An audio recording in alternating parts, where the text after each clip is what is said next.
How are you all doing? Let's make sure everything sounds good, looks good. Can you hear me? My stream deck was being a little silly for a second, so let's just Okay, I think that's good. How are you all doing? Happy Sunday. We made it through another weekend. Hi Kurazar, how are you? I want to play where are we playing? Manor Lords. I want to play Renaissance Festival Simulator, but Jenny Nicholson released a 4-hour long video that I have not yet made my way through. I watched a couple hours of it last night. Anytime Jenny Nicholson releases a video, it's like a holiday, right? Like, I don't know if you're familiar with Jenny Nicholson. She's a YouTuber who reviews books, reviews games, very rarely now. And she reviews theme parks. I think her niche, her real draw is reviewing theme parks. Hi, 3Aki. Hey, Sexalia. Yes, our Jenny released a new video, and I love being on the big screen. Look how big I am. I'm big enough to give big hugs on 3Aki's TV screen. Is that kind of surreal? Anytime I'm watching a streamer on a big screen and they talk at me, it reminds me of the Vampire the Masquerade Bloodlines game from the early 2000s. I think it's just called Vampire the Masquerade Bloodlines.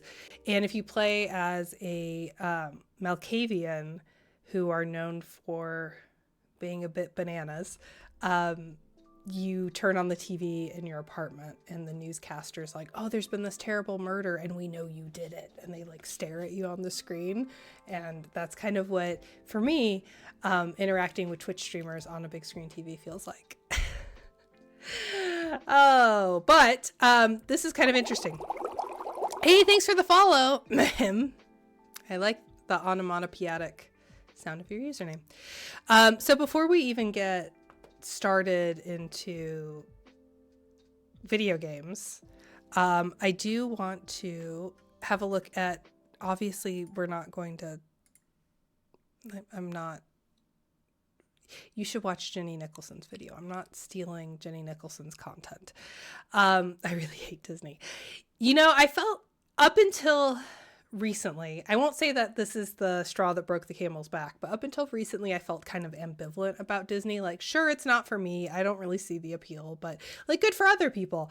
And then after seeing this deep dive into how their marketing team works, it was very icky. I know this isn't even the worst, right? Like this isn't even the worst thing they've done recently, but just really thinking about their strategies, like complicated.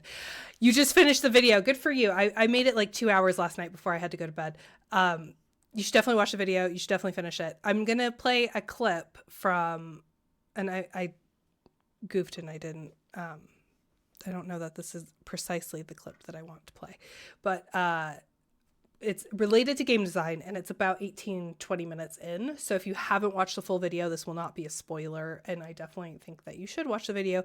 But Jenny brings up some points I wanted to discuss on stream because it's directly related to game design. And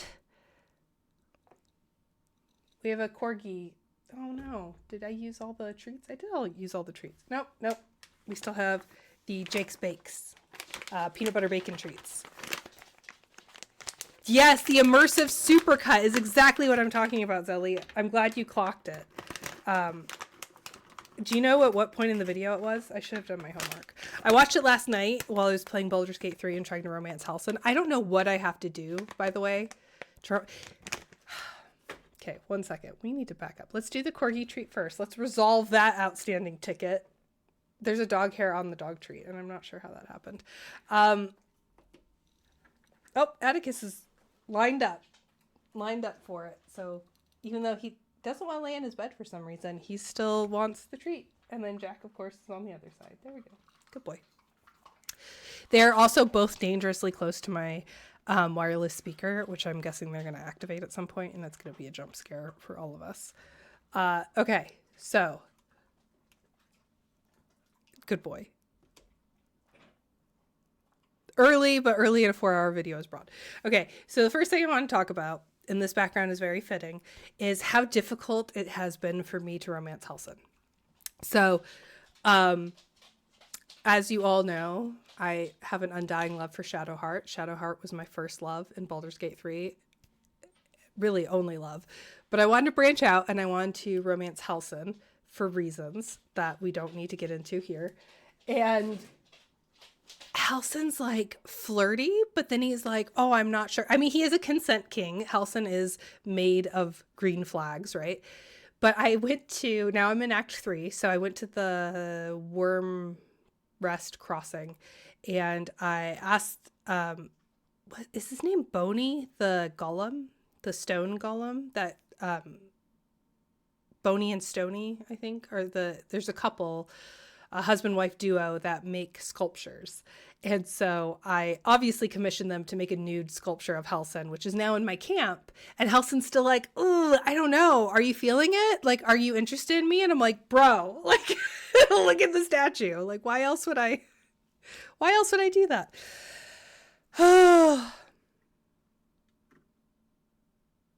Your parents worked for Disney for 30 years? Sorry, Sexhalia. I'm catching up on that. Like, I had an order of operations in my head.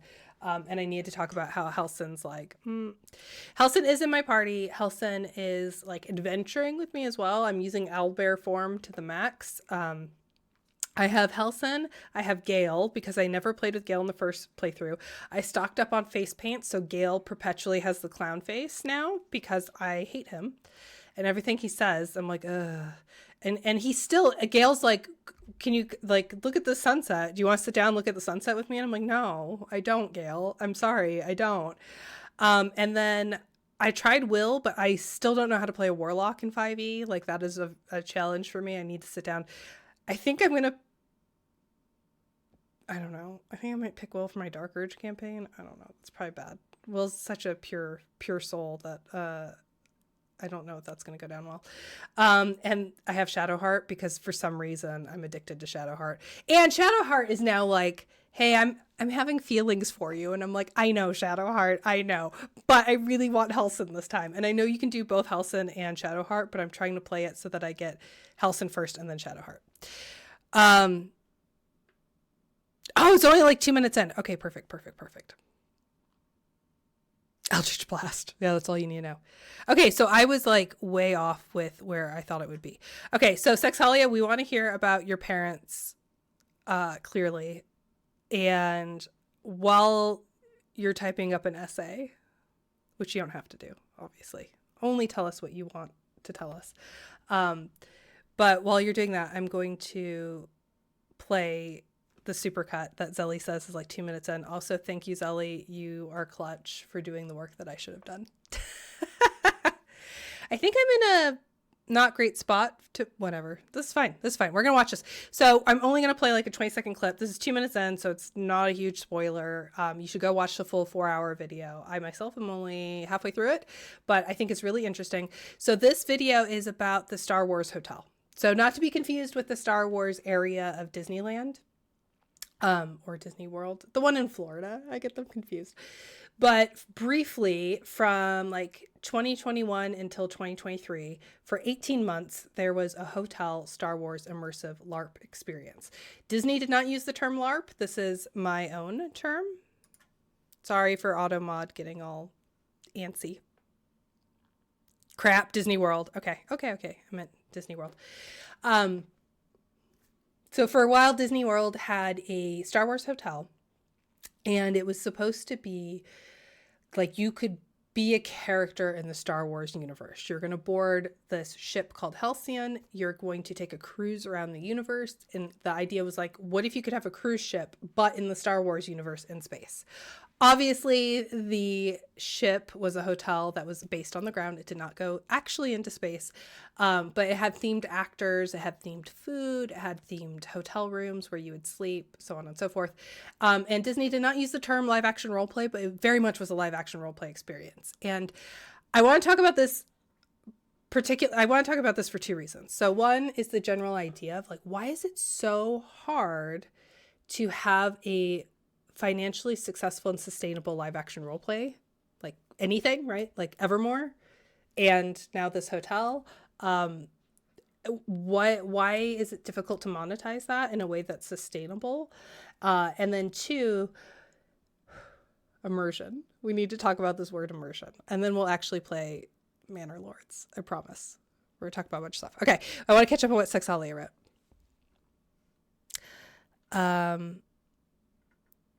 They would have been a drop in the bucket for Disney. Oh, sorry. Because Automod, your messages got out of order, which is Automod's fault.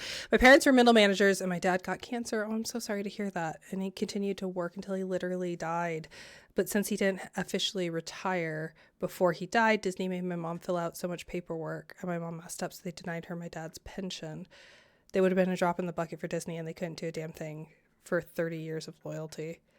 Oh, this video, I hope you watch. Not that this is in any way comparable, but Disney has such a strong reputation of not doing anything for anyone unless they're a celebrity or influencer or like, you know, are gonna, it's gonna be a PR scandal. Otherwise they won't lift a finger, which is so.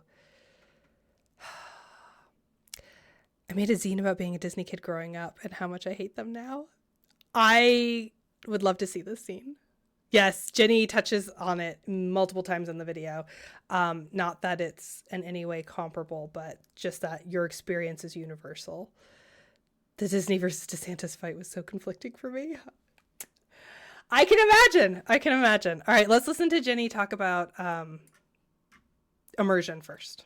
Other emotions. Part 1. Why have they done this? I think immersion has been a prevailing buzzword in theme park marketing for at least a decade now. I think this time we really raised the level of immersion. The immersion into the Pacific Northwest is absolutely incredible. Guests will be able to explore even more immersive worlds. Disney Cruise Line ships have immersive activities. The first immersive storyland that we built at Disney Hollywood Studios. You immerse yourself into the culture of where you're visiting. And really immerse themselves in the story. Really to immerse the audience in the experience. And immerse the guests in a world of fantasy. A whole new world. It's immersive. So immersive. It's incredible. I seem to... Oh, why is it doing that? Sorry, it was potato quality. This is like a supercut of the word immersive, but I'm going to let it play for a little bit. Incredible. I mean, it's so immersive. The most immersive. The most immersive. The most immersive. The Wizarding World of Harry Potter was pitched as immersive because everything looks like the set of the movie, they have themed food, and you can buy wizard robes. And Okay, so this has been a trend for like 2 decades now, and games as... Here's my hot take, okay? This is why you pay me for this. My hot take is that... Actually, I probably should have used that scene. Yeah. Anyway, my hot take is that video games became post-90s, post-crash. I mean, there were a few crashes, right? But after the 90s, video games became so incredibly lucrative that people in other areas started to pick apart why. In the overlap between... theme parks and video games, there is an overlap, right? Like there is some sort of Venn diagram because video games ultimately are trying to deliver an experience. Theme parks are trying to deliver an experience. Both are based on entertainment. Both might actually share intellectual property as well in terms of themes. Engagement is something both care about. Replayability, right? You want people to keep coming back to your theme park. These are all design goals that video games and theme parks share. So I don't even think that the comparison between theme parks and video games is, I mean, Jenny Nicholson doesn't make that comparison, but I'm making that comparison. And I don't think it's a bad one. I think it's a fair comparison. I think designers for theme parks have probably more logistical concerns because you're physically building something in the real world, but I think there's a lot of overlap. And I actually recommend to students, if they want to make a horror game, I tell them when Halloween rolls around, you better be going to every single haunted house and thinking about what tips and tricks do haunted houses use that get those jump scares or get you feeling uneasy or unwell, like what audio cues, what visual cues are making you feel unwell or like terrified, right? So I think this is a fair comparison. And I think what happened is somewhere at some point in the 2010s, someone said video games are successful because they're immersive. And then everyone went, great, I love this word. let's be immersive without fully unpacking what that means. And so Nicholson does a really good job here in showing what they seem to be hinting at by immersion. So she mentions in Harry Potter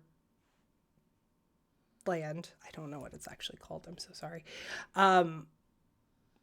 There's clothes that you can buy, right? Like I'm looking here, they have their scarves. I don't know anything about Harry Potter, and now I have a good excuse because J.K. Rowling's a terrible person to not know anything about Harry Potter. But they have like their crests on their robes, and they have their wizard robes, and they have food. So, and the area looks like the set, right? It's a theme park, but it looks like the movie. So having the environment, the food, and clothing, what they're trying to get at is your senses, right? So you have the sense of touch. So you're feeling, I don't know, brick. You could go up and touch the brick. You can feel your clothes. It's kind of, I'm pretty sure that the robes that they used in the movies, and if Harry Potter were real, would not be this like Halloween quality. But you could like feel the bricks and the stones, and you can smell the butterbeer and taste the butterbeer. And I'm sure they pipe scents, and like that's an immersion thing, right? Like there have been escape rooms that pipe in smells. So like if you're in a musty tomb, it smells musty, for example. Sight, right? Your vision is obviously taken over by the Harry Potter world. Hearing, they usually have some kind of soundtrack going on so that you feel like all of your senses are taken over by this particular world. Nicholson points out where this falls apart in a second, so I want to watch a little bit more, but I want to also catch up on chat. Yeah, immersive. I'd love to see what metrics they're using because I see 0 VR devices. Yeah, immersion's also a huge buzzword in virtual reality, right? I went to Universal Studios Horror Nights only once because it was too much. Reiki says, I went to haunted houses to understand what makes things so scary so I could be less scared. Oh, that's nice. Harry Potter world. All right. The irony is how much this video highlights how Disney fell on their face for the actual gameplay elements in this video. Like Disney took all the wrong notes about what makes experiences immersive from video games. Disney very much suffers from tunnel vision on what will make the most money, not the best experience. Absolutely. They over-index on physicality because you can't sell physical experiences. Because you can sell physical experiences. Yes, exactly. So let's talk about Janet Murray for a second. So Janet Murray has this book called Hamlet on the Holodeck, which for most academics, myself included, I should have clicked on the MIT Press link instead of the Google book link. I don't know why my internet's kind of chugging along. It seems a little slow today. So Janet Murray has this book called Hamlet on the Holodeck, The Future of Narrative in Cyberspace. And in this book, Murray, this is a real lecture time. Yeah.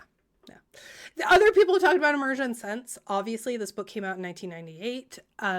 But to my knowledge, this is like the first person that talked about immersion in conjunction with narrative or designed experiences. So the best way, Janet Murray explains it so well as well.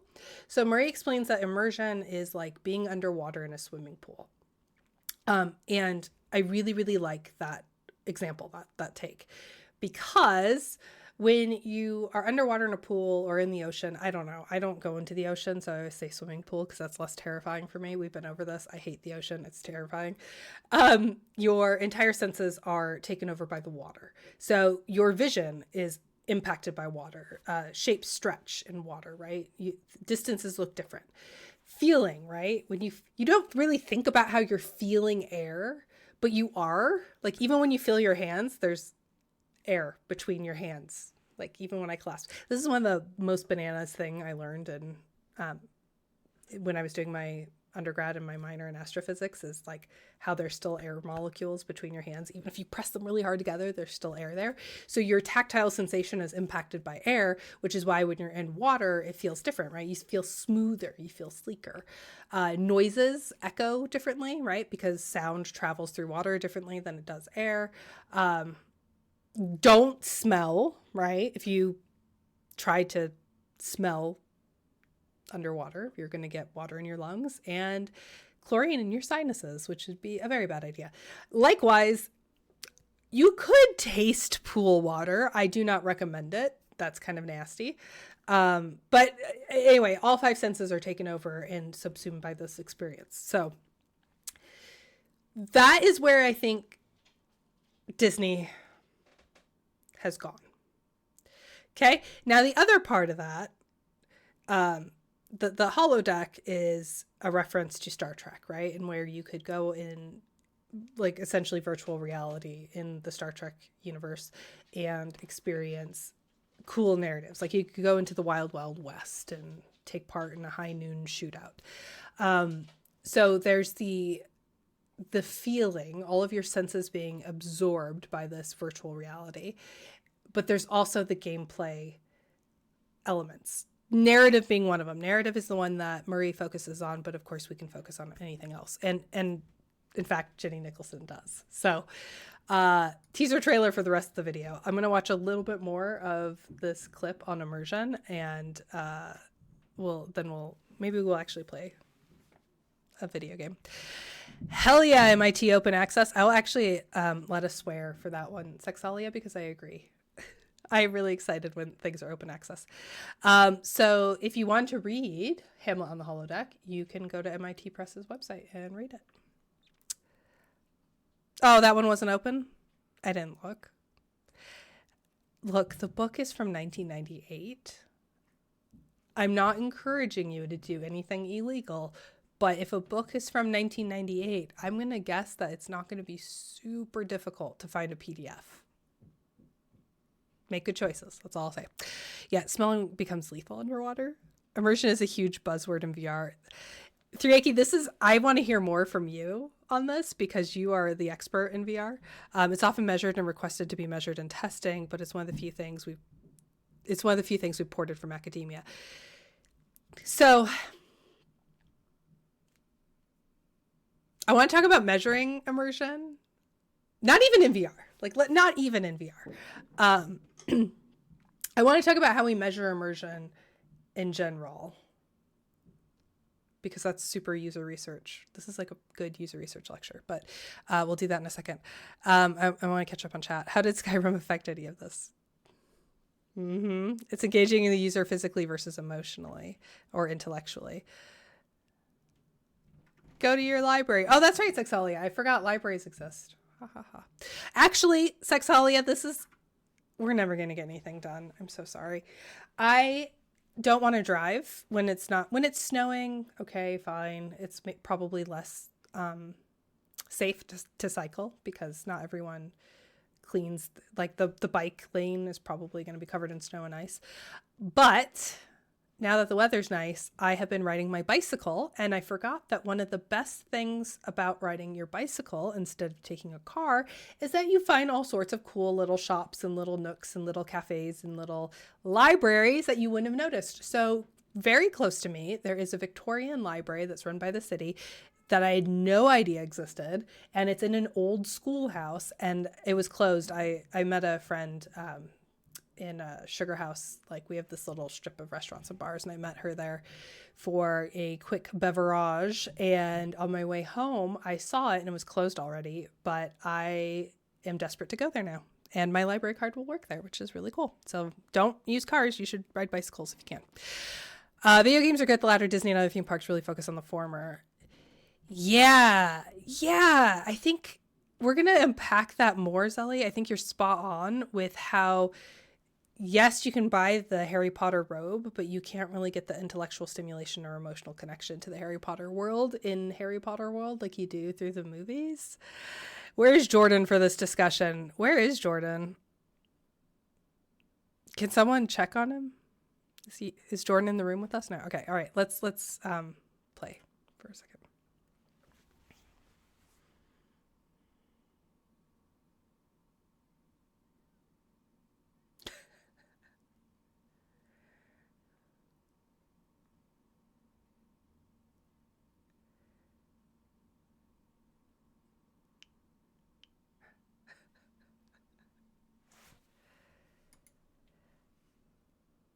the heck? The video has no sound? Uh-oh. Oh, hold on. You know what I did? So I made this is a real Professor Deep cut. Okay. I decided to use a different scene. Hold on. Bear with me. I don't know how to use my Stream Deck. I decided to use a different scene, and I used the one that I actually use for lectures because I thought it was less obnoxious to have me and the corgis in it. But I didn't have like the output audio attached. You're getting the authentic professor experience. Okay, let's replay that. Just a theme park. Or maybe I got copyright. Let's say instead of me goofing up, let's say Twitch like immediately copyright claimed me for playing this video, and so the sound went away. Oh yeah, Zelly, I could tell that you have QA background because you immediately knew what was wrong. Immediately. Well, that's the definition of a theme park, a themed environment with rides. Compare this to something like a Six Flags where it's... Oh, did I not? Okay, so I think we were here. Yes, we started here. So Jenny's talking about how other theme park experiences work in comparison to the Star Wars one. So I'll just replay this. Avatar was pitched as immersive because everything looks like the animation from the movie. You can hear that now, right? I fixed it, right? I'm so anxious that I goofed up. They have themed food, and you can buy avatar ears and wear them around. Star Wars Galaxy's Edge was pitched as immersive because it doesn't look like any particular movie. They have themed food, and you can buy Jedi robes, but you're not allowed to wear them inside the theme park. Yeah, that one kind of stumbled across the finish line. Anyway, all of that is what you might call immersive. But I would also call it just a theme park. That's the definition of a theme park, a themed environment with rides. Compare this to something like a Six Flags, where it's like a crumbling gas station with roller coasters out back, and one of the roller coasters... So, totally get the no costume rule because you don't want to confuse kids and, like, people can prey on children trusting their favorite character. But it's also weird that they're like, but we still want to sell you the costumes. You're just not allowed to wear them. Also, I love that... Jenny always dunks on Six Flags and calls it like a gas station that just happens to have rides. That's one of the funniest things. Wait, she goes for the jugular. It has the Superman logo on it. I can never help it. I'm always attacking Six Flags unprovoked. Six Flags I would call an amusement park and not even a theme park if I was in charge of the terminology, because theme parks are themed. I love that about them, but that's not revolutionary. That's just what they've always been. Disney has had these design principles forever. They just used other synonyms for immersion. It was called realism, maybe feeling transported, maybe escapism, maybe even this plaque that Walt Disney installed at the entrance to Disneyland when he built it. He didn't know about the word immersion yet, but if he had, it would probably be the only word on there. I mean, Pandora, the world of Avatar, isn't more immersive than Disneyland's Adventureland. If I go to Adventureland, it looks like I'm at a jungle outpost. I can eat themed food, and I can buy a safari helmet and wear it around. I've never seen anyone do that, but I have seen them for sale, so it's possible. Sure, Pandora has physically larger and grander set pieces, and it emulates a landscape more foreign to us, but that's in part because Pandora was built in 2017 with a budget of $500 million. Adventureland was built in 1955, and I'm pretty sure Walt Disney just paid the construction guys in soda pop and grilled cheese sandwiches. But at their... I'm pretty sure Walt Disney paid the construction guys in soda pop and grilled cheese sandwiches. Is clutch. So this is a really interesting breakdown, and I think the point that Nicholson is trying to dig at here is that immersion is a buzzword, right? That this is actually what theme parks have been doing for a really long time. And like reverse, game designers have taken what theme parks offer, right, and reverse engineered that into games. So like what makes a game feel atmospheric? One of the differences, the core differences you can see from like PlayStation 1 era games to PlayStation 4 and PlayStation 5 era games is the importance on lighting, right? Like lighting is so important in those spaces, not just haunted houses, but also in rides and in theme parks generally, that lighting is like phenomenally important to games, not only because you need to think about visibility and where you're directing your user and where you're directing your user to walk through the experience or the ride, where you want your user to pay attention. So like in that little clip of the Pandora ride, we see lights shining on I never saw Avatar. I'm sorry. I don't know. A Navi? What are they called? The creatures? The people?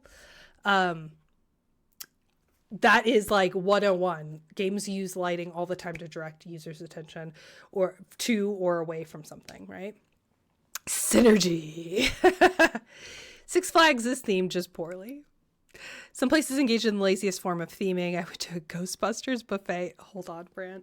Hold on. Jordan needs to get me a gift card to the Ghostbusters buffet for Christmas next year. I won't accept any other gift. Was anything Ghostbusters influenced at all? No. Just name Slimer eggs and Stay Puft pancakes. Literally just name slapped on the food they normally make. Okay, they are called Navi. Okay, great. Games really borrowed a lot from Disney sightlines. Even the terminology we use for games is very Disney. Like the blue sky phase, right? Like I hear that all the time. I've not necessarily seen it in a game's textbook, but like in my class, we talk about that all the time as the ideation phase, which comes from Disney, where the Imagineers are told to like dream big, like there are no limits, there's no bad ideas, blue sky, like anything's possible. And we use that in games all the time. Yeah, Imagineers are super influential. Core, the two lands are the same in that the immersion is purely aesthetic. There's no one specific narrative to be told. Nobody is really in character. The employees in Pandora may refer to the film Avatar as the documentary, but they're not going to speak fluent Na'vi back to me, no matter how angrily I shouted at them. So the word immersion is fairly new to the scene, but the practice isn't. But with competing parks building more and more detailed environments, we see the word immersion applied to basically everything as a one-word way to communicate that. And with this heavy marketing emphasis on immersion, it's no wonder that companies wanted to take it further. This is the next phase. This is the next level of immersive storytelling. Everything in the immersive field we've been dreaming of. And once you've done themed environments, themed food, themed clothing... Wait, the immersive field? Like in all these... Okay, so Nicholson has taken interviews with Disney execs / marketing / talking heads and done a supercut. So but every time I hear someone from Disney talk about the experience, I don't know what they're actually saying. It's so full of jargon and buzzwords that don't actually mean anything that I'm totally lost. Like I don't know what they're trying to say at all. And when games moved to 3D, we needed to learn lessons about designing 3D environments from somewhere, and Disney Imagineers had already solved those problems. Oh, and they're Disney's ownership, merger, partnership. I don't know what the right terminology is, but merging, let's be generous and say merging with Pixar really helped boost that tech to acquisition. There we go. Okay. I don't know Jordan's handle, so I don't know how to tag him in Discord. I think it's Discount Jordan on Discord. I was sad I couldn't go to England to see Banksy's Dismal Land. Hi, no GRE. How are you? The only way to take it further is to move all the way into LARP. But an experience of this kind had never been offered by any theme park company before. The last thing you want is for your product to alienate the Thompsons from Iowa who love to spend money on Disney vacations but have never stepped foot inside a board game store. And while nerds are pretty aware of what LARP is, most normies have either not heard of it or have never considered it something they might enjoy. In fact, to most non-theater kids, the prospect seems kind of mortifying. It would take a savvy marketing team to pitch this to the average consumer. Part 2, the marketing. Okay, so I really like that setup, and I will not, this is not a stream where we watch Jenny Nicholson videos, although maybe it could be. No, I really want you to, I'm going to put the, do you think AutoMod will prevent me from sending a link in chat? So go, okay, I can do that. All right, nice. Take that, AutoMod. Reaction channels do exist. This is true. I'm writing a 500-word rebuttal. To Jenny? No, to a conference. Okay. Hi, Mix This Up. Did you get unbanned? Caps is okay. Yes. I'm just going to make a reaction channel for Jenny. That's all I am now. Go watch the video. Not now. Stay here with me now. please. But go watch that video. That is the Spectacular Failure of the Star Wars Hotel by Jenny Nicholson that just came out. It's a 4-hour long video. Bookmark it, watch it in chunks. I find it really engaging. I really like Jenny Nicholson's style of YouTube video because it's really well referenced. She has primary and secondary and tertiary source material that she uses, which is really nice. And the amount of work, like as someone who prepares educational content for a living, the amount of work that goes into her videos is really intense. And I know she has help, but it's a lot. Like she does a lot. So she's a YouTuber that I really like to support. Go watch the full thing because I think there's a lot to be gained there in thinking about good immersion design versus bad immersion design as it applies to theme parks. And then it's like a really small little step to apply that to video games and how we design video games. So that's a good question. Mix this up. Primary, secondary, and tertiary mean in terms of research. So primary data is if I'm going out and doing research on something. So like I'm firsthand, I am the source of the data. So I am the person who generates and collects the data and puts it out there into the world. Secondary. Oh, and Sexalia has a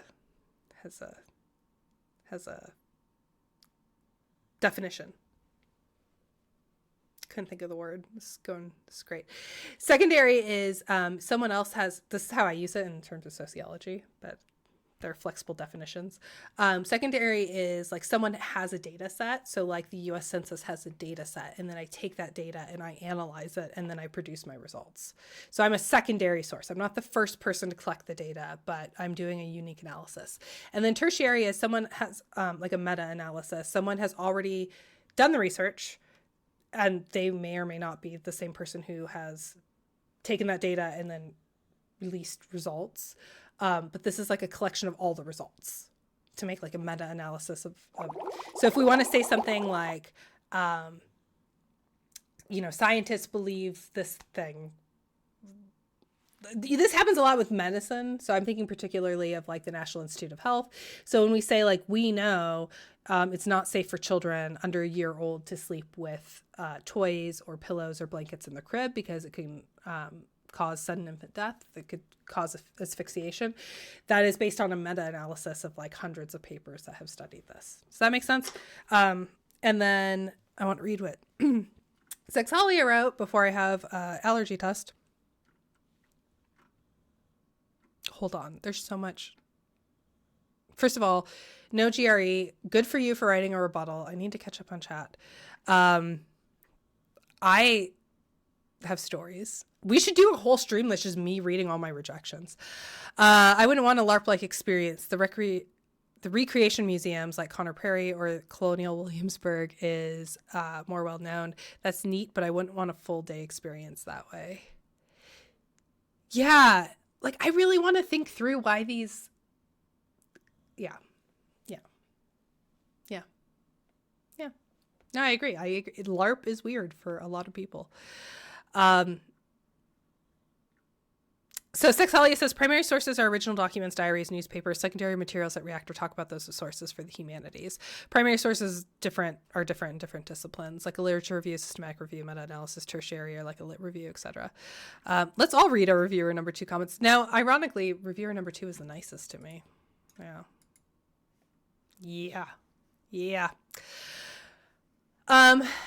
So I like thinking through, this is a sore spot for me. The reason I like Jenny's follow-up video, this is the theme of why live action roleplay events are not commercially successful is a very sore spot for me. One, just personal bias, I like live action roleplay. End of. Like that's, I think it's really cool. I'm a huge roleplay nerd geek. 2, Evermore. Evermore was such a cool idea, and it was something that was so unique for us here in Utah. It was like such a cool tourist thing, and Jenny has another video on that we could talk about. 3,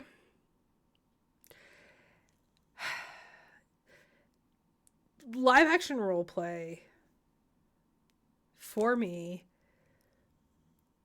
represents one of the purest forms of, I'm struggling over the wording of this, so forgive me. One of the purest forms of human entertainment that could exist without video games, if that makes sense. When we think about why video games are fun, and of course this doesn't apply to all video games, but there are elements that, that do. So when we think about like, wow, what did people do before electricity and before electronics, before computer games? What did people do for fun? Like LARP doesn't require a lot. Of course, if you're doing like a Star Wars themed LARP, like Nicholson talks in her video, yes, that is very resource intensive, but you could do a LARP with pieces of paper, or not even pieces of paper. You could do a LARP with just a group of people with no other physical resources and use theater of the mind, right? So when we think about what makes games good and engaging, like Zelly said earlier, that emotional, intellectual component, sitting there and really thinking out, what would my character do in this situation? Am I playing a character that's different from me? This builds empathy, right? This is not only entertaining because it gets our brain going, right? And we're thinking through things, we're doing complex problem solving, but we're also building empathy for people who are not like us if we are choosing to play someone who's not like us, or interact with people who are not like us through live action role play. I think it's one of the best parts of gaming, or at least can be, has that potential to change the world. It changes how people think and changes the world. And so I would love to see LARP become a mainstream thing in the right way, right? And so far, this ain't it. So far, I think Evermore came close, but it's just really difficult to monetize. And I have ideas on, and that's a separate stream. That's a separate YouTube video. Hi, your turn, my turn. Oh my gosh, you followed, and I forgot to say thank you for following. Terrible, terrible. I'm getting reported to the dean for that one. Hi, your turn, my turn. Welcome to my channel. I'm Professor Ashley. I'm an actual professor at the University of Utah, where I teach people how to make video games. And on my stream, we like to talk about game design, gameplay analysis. Theoretically, I play a game, but we were focusing on Jenny Nicholson's video. So let's play a video game, especially since we can keep talking. Manor Lords is an ant farm, as far as I'm concerned. A very enjoyable ant farm, but an ant farm nonetheless. Where we can just kind of relax and see how our civilization is doing. I'm going to catch up on chat. My thing is someone who works? I'm sorry, I don't know. I'm giving up on reading. I'm not reading comments anymore. I'm not reading anymore. I'm just going to watch YouTube videos on this channel. Okay, sorry. Mix this up said, my thing is, as someone who's Middle Eastern, it's very spicy to go to LARPs where people make stereotypes of part of the divided groups. Yeah. So like these people are all vampires that worship Snake from Desert Land. You're not wrong. That is literally part of, is it Seth? I'm getting my Vampire the Masquerade lore mixed up, but these games were very clearly written for white people by white people. And there are ways you can not do that and have an inclusive LARP, right? It also doesn't help that that game was written in the 90s. We're learning, we're growing. I think that game would be very different if it was written in 2024. Not to make excuses, but I think we're all learning and growing. The one critique I'll give Ginny's video is that I think she lets her personal enjoyment of LARP somewhat bias her. It's hard, yeah, and she's allowed to have her preferences, 100%. I fully acknowledge that. I am also biased toward LARP. I've only ever played vampire LARPs about backstabby, bureaucratic politics, which I hate in the real world. That is vampire, though. Vampire LARPs are completely... If you go to combat in vampire LARPs, you've done something wrong. Like, Vampire the Masquerade should never go to combat. I think the real business issue here is that they can't be everything to every customer. Yes, and their LARP comfort level, and yet they try and fail. My solution, ban capitalism, 100%. My entire life is a LARP of whoever I should be. That's deep, no GRE. That's deep. There's the pragmatic realities too that you have to factor in. You can call a first aid response center a medicine man, but you want a real modern response if you want there to not be a LARP response. Yeah, so this actually happened recently to me. I went to the Renaissance Festival here in Utah. There are two, hold on, was it Ren Fair? We have two Renaissance festivals that are owned and operated by different people. One happens in May and one happens in August, and I cannot keep their names straight, which is a marketing issue on their end, not my end. But there was an issue where they had directions, like a signpost and a map, and there was an apothecary, and I was like, oh, that's cool. Like I've been to Ren Fairs where the apothecary sells like herbs, you know, like bulk herbs that you could get at Whole Foods, they sell there, but it's in like a cool little jar. And it's like a little bit of a role play experience where you could talk about medieval medicine and silly things like that. No, it was their first aid tent. So how would someone know? Like, I mean, if you've been there before, and this is a very small Ren Fair, so I'm sure like everyone I asked was very knowledgeable. But if you had an actual medical emergency, like let's say you got stung by a bee and you are allergic to a bee stings and you forgot your EpiPen, right? Like, I mean, even a first aid tent isn't going to be able to do a lot anyway, but not knowing where to go, that's a huge problem. That's a huge problem. You sat in the back. Nice. Nice. Your turn, my turn. Welcome. You're totally allowed to sleep in the back. That was a Freudian slip. Not that that's what students who sit in the back do. I've never seen that happen before. I've legit had students sit in the front and fall asleep, so that's fine. Narrating only video and podcast. Games written by white people for white people. Boots up, Manor Lord.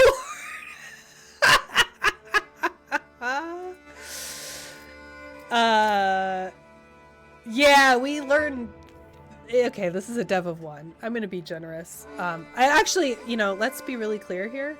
I don't get to say what's racist or not racist. As a white person, I don't get to say that. Like, right? So, but I struggled. I didn't want to play this game at first because when you open it, the character select is all white dudes with 2 white women and no people of color. And it's like, come on. Come on. Even in medieval Europe, people with darker skin existed, right? Like, people have been migrating around. This is something that blows my mind. Historians in chat, like, immigration is not new. People have been doing it for a really long time. And this is why, like, DNA tests are really complicated and problematic because people have been moving around for a really long time. So what counts as, well, this country or this culture, right? Like, that's really complicated to say. And I think there's some DNA test companies that do a good job of explaining, like, yeah, that's not really how we do that, friends. Oh, Assassin's Creed discourse time. Yes, critical information should never be flavor text. That's fair. I mean, not even Italians. Yeah, people of color have existed literally everywhere, including Europe, since forever. Like, I don't know why this is controversial or strange to say. It's just fact. But and here's where people will say, well, it's immersion breaking. This gets back to immersion and why immersion is a problem.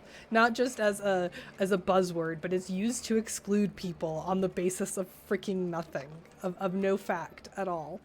Okay, sorry, I'll stop ranting. What are we doing? What happened in my village? Okay. Let's play a video game. We built a church with ample space for dead bodies, which the game told us. This is the game's words, not mine. The game told us that that's why you need a church, is for the graveyard. And we're building houses because we need to get more people, because we need more workers, because this is capitalism sim, the old capitalism sim. I think we need more trees. And we need more farms because we need to be able to sustain this population for a while. So let's build a logging camp.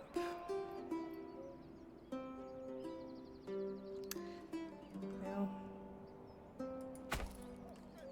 sure, let's build it there. Let's build a road to it as well because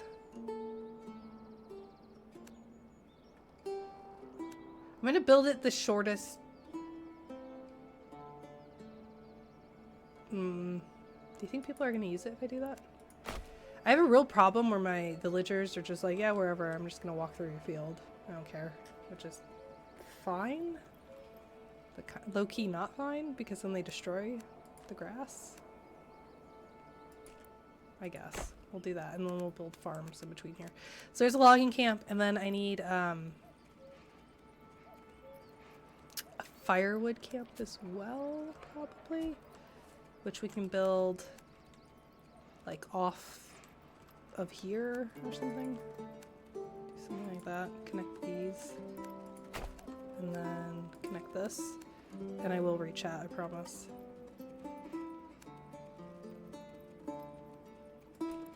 Because my storehouses and stuff are there. Okay. Hey Spanker, we are doing great. We're doing great. I'm definitely paying attention to chat. We're definitely not talking about strange things. Oh, Ancient Aliens has come up. Yeah, this is great. Imagine getting mad at actual history. I mean, yeah, like... It makes us up you say that, but that's like 90% of politics, is people not knowing history or willfully not knowing history. Also, I'm alt-tabbing because when I don't, the mouse drags my screen, and it's like really nausea-inducing for people with any kind of motion sickness, including me. The Encyclopedia Britannica even got involved in dunking on angry nerds. Go on. Exactly. Six Holly, my first Tumblr discourse TM engagement was about medieval people of color. I need to hear more. I also got really mad at the Roswell, New Mexico Aliens Museum because they attributed everything from ancient non-white civilizations to aliens. And my aunt and uncle were like, please chill. That's amazing. We're talking about gamers, Dragon. I don't know how I lucked out. I've gotten very lucky. I understand and acknowledge that the internet is a very scary place for most people. And I'm touching wood. Please don't jinx this. But I've just found my people. I have the best community. I found so many nice people here who believe science and history. That's like one of my thresholds for are you a good person is like, do you believe science? Like, everyone has their own, like, quirks, right? Like, I have some quirky beliefs, too. But fundamentally, do you believe science? If yes, we're probably gonna get along. Is Stonehenge aliens including these people know, but Maya and Inca and Egyptians were. Oh, wow. I missed the medieval people of color account. I hope they're having a good life. Oh, man. I missed out on Tumblr. Like, I just didn't engage with Tumblr at all.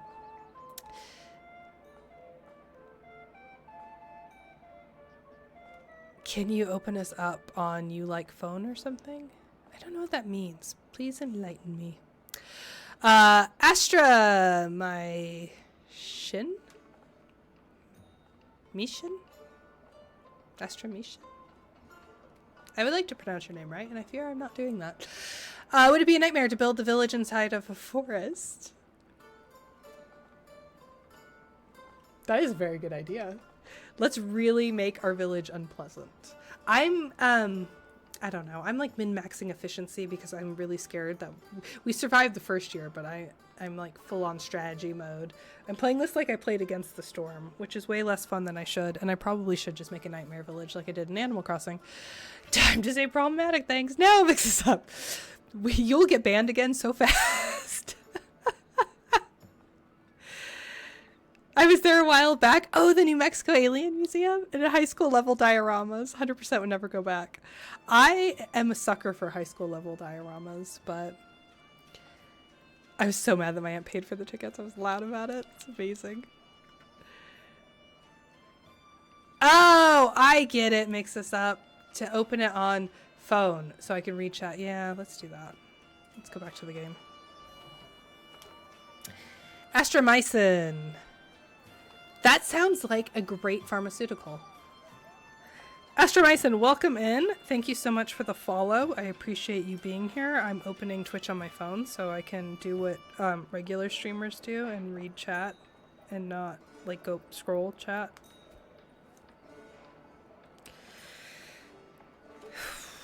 Do I know how to do that on my phone?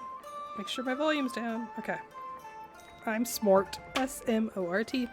Welcome to my channel, Astromycin. I am Professor Ashley, and I'm a real professor at the University of Utah, where I teach people how to make video games. Of course, my opinions here are my own, because I realize I've been saying some things that I think are perfectly reasonable and rational, but some people may find spicy. On my channel, we play video games. We do user research. So I have an eye tracker, which you can toggle on or off using Twitch integration. And I have a heart rate monitor, which you'll see above here. And I think my lungs are doing better because my heart rate is way lower. And we talk about games user research and user interface critiques and all sorts of fun stuff. So we're critiquing the word immersion. We've been doing a lot more like gameplay analysis type stuff. I think I need to destroy my logging camp here. I think we're getting a little sparse on trees. So let's destroy that one and instead assign people to the logging camps there. I also need to build a new firewood camp. The woodcutters lodge, as it were. Which, I also need to like plant new trees. Come along. I think this is already pretty deforested. I do need, do I want to plant new trees? So the thing is, I need some deforestation to happen to build farms. And this is how we get into ecological disaster territory. Oh no. Okay, I can't build a road there. This is probably a surprise to no one, but roads and infrastructure are like super important. Who would have thunk? So I kind of like to go in with my road builder first. This is not a very good road. This is a very willy-nilly complicated road, but it seems like it's the best I can do. Okay, so let's build more farms and houses. Which I do through not this screen. So I mentioned doing user interface design analysis. Here's a problem with this game. How do you make an icon for logistics, right? Like, I'm not trying to dunk on the game because they've done really well. Oh, right, it's the scythe. It's the scythe that's for farming. Just every time I've played this game 3 streams in a row, and I still struggle with trying to locate basic information. I also kind of want sheep. Can we eat them? Will the game let us eat the sheep after we shear them? I don't know. I want to know. Okay, we need so much more farmland. Okay, this looks good. This is good farmland. Good, strong farmland. What happened to my field? Oh boy. Okay. It's been entertaining quietly listening before following. Oh, thank you. Astromycin. I already forgot how to pronounce your name. So they made it through winter despite your understanding of forest resource management. Yes, because it turned out that I needed to build a firewood thing. I learned the difference between logging and firewood, which I did not know was an actual thing. Do you have forestry hut to plant trees? Nope. Don't need one. This is why Britain is actually a cursed maze of tiny roads and we all park on sidewalks. Yeah. Yeah. So there's, who told me about it? Was it Sexalia? You told me about how something about roads and carriages and horses and how roads were designed. Immersion isn't the end-all goal of games is the short answer. Yes, but what do you call a thing you experience?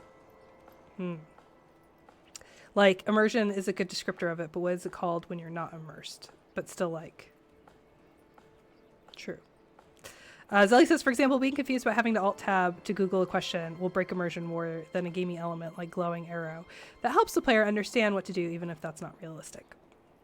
This is why a lot of game devs actually hate the term immersion. I hate the term immersion because it's so generic that it doesn't mean anything. It's like a buzzword Also, hold on, I have to blow my nose. I'm sorry. Well.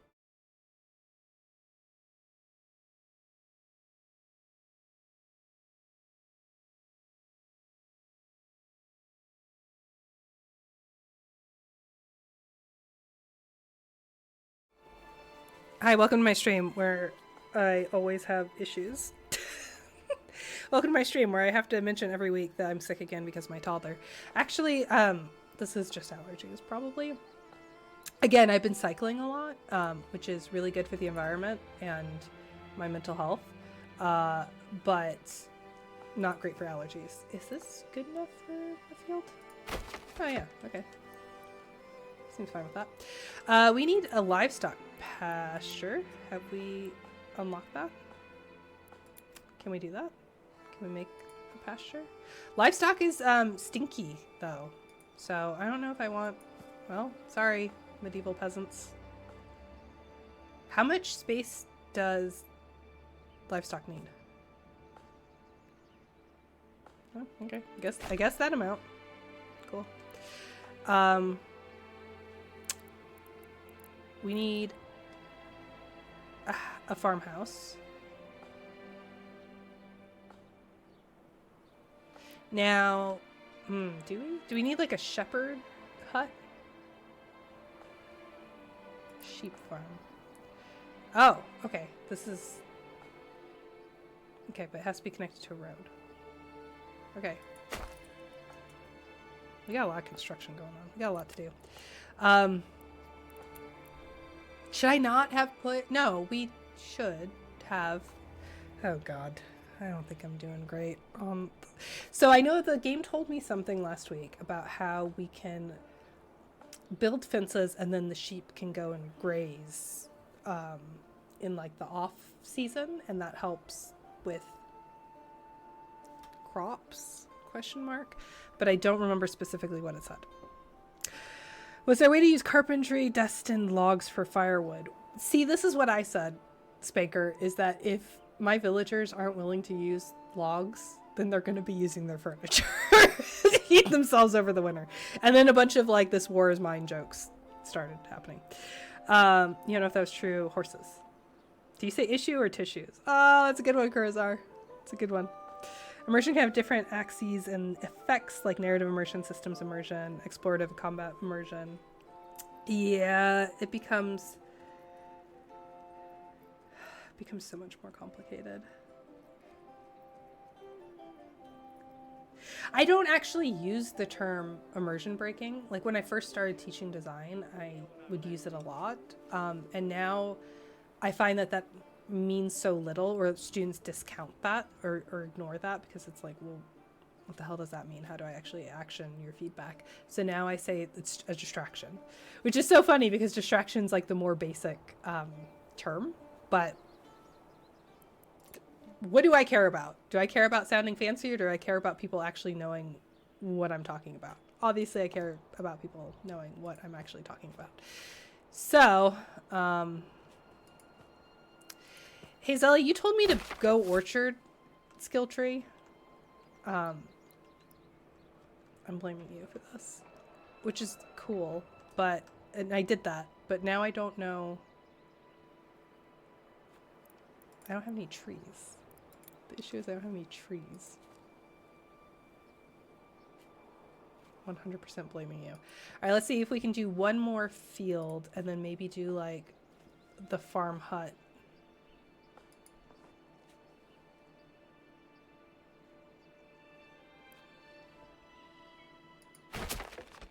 What an awkward little field. Okay, and then we can do the farmer hut there. Okay. Got a lot of stuff to do. We also need to build more houses.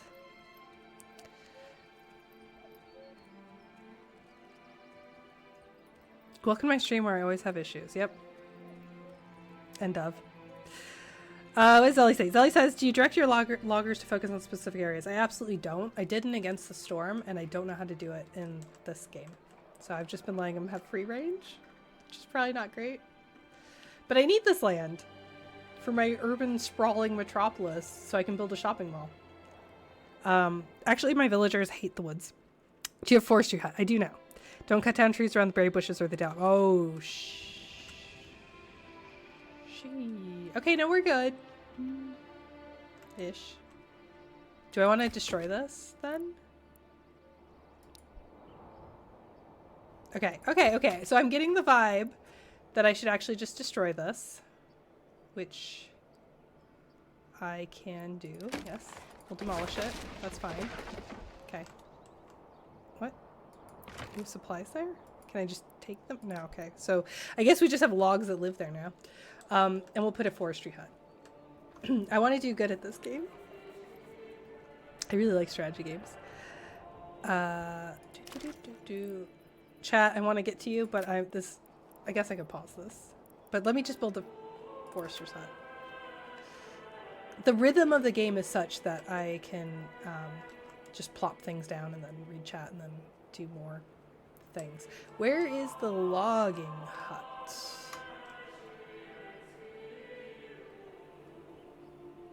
Did I destroy it? Oh boy, we've got problems. Oh, I think it was over here, right? So, yeah, we'll put the forestry hut there. That's fine. My dad talks about how countries in northern Europe, like Scandinavia, eat more animals because there are so few plants that are edible that grow there. That's true for like Inuit who lived on Greenland. I was having TWOM flashbacks. TWOM. I don't think I know what that stands for. Watching you play this has made me want to play TWOM again, but I don't know if I can take it. That game takes some emotional prep. Oh, good. Sexalia also doesn't know. Orchards are in the houses. Yes, but my people, like, I build houses for them, Zelly, and they won't move in. There are so many empty houses. And they're like, no, I prefer my tent, thanks. So I don't know how I'm building houses that make people want to live literally in, like, this lean-to compared to what I think is a nice size house. Hi, the Jenna. Oh my goodness. Thank you so much. Welcome, Raiders. Welcome, welcome. I still haven't finished catching up on chat. Jenna had to go, but she says hi. Mix this up. Thank you for the message. Raid, let's go. Welcome on in. I am Professor Ashley. I am an actual professor. Here, let's do... Look how professorial I am. I'm wearing glasses.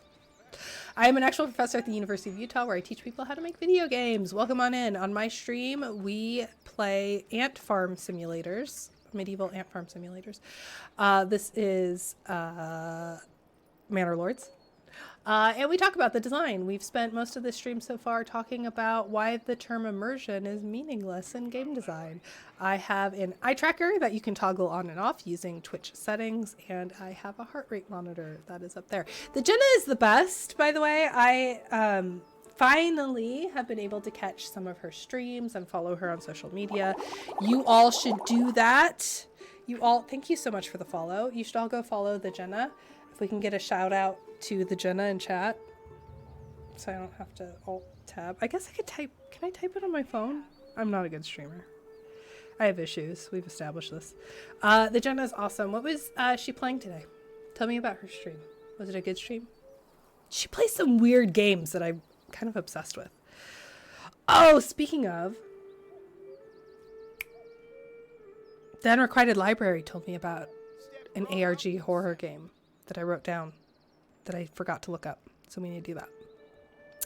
Northern climates also get less vitamin D from the sun, and animal products are an alternative source. That's so interesting, Zelly. Hashtag science stream. I did not know that, but it makes sense. Build houses with bigger yards. What? How?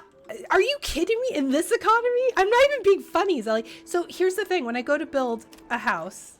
Okay, sorry. I'm getting emotional about this. Not because I can't take feedback. I'm not angry at Zelly. I'm angry at the game because here's what happens. I go to build a house. Okay, let's do a silly. Let's go silly with it. Let's just make the biggest housing plot ever. Right? And then what does it do?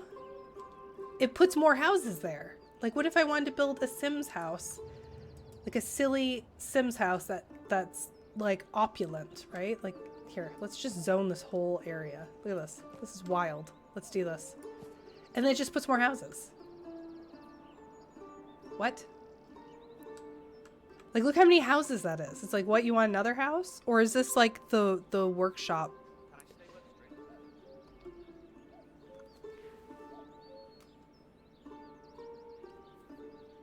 I'm sorry. I forgot what scene I had on. Hey Raiders! You should follow for quality streaming like this. See, what I try to provide is the authentic student experience. If you were a student during COVID, COVID's still around, of course, but you know, when we were remote, you experienced professors not knowing how to share screen, and that's the experience I deliver on my stream.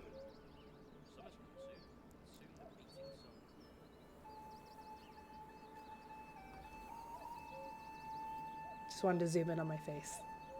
Okay, I'm going to switch it back before I forget. This is how we end up with those stupid residential lots in the modern era. 100%. I still haven't caught up on chat. This land is this land. It wouldn't be streaming if there were no technical issues. Right? Right? No GRE? Right? You're a lord or lady. You just tell people what to do and sit back. Well, I'm actually not even a lord or lady yet, Spanker. We realized that last time because I don't have my palace thing. I don't know what it's called. I have to have a manor house in order to be a manor lord or lady. And sorry, they use binary gender terms. I know. You can go advanced on the logging hut and tell people where to log. You can also move a building as oh no.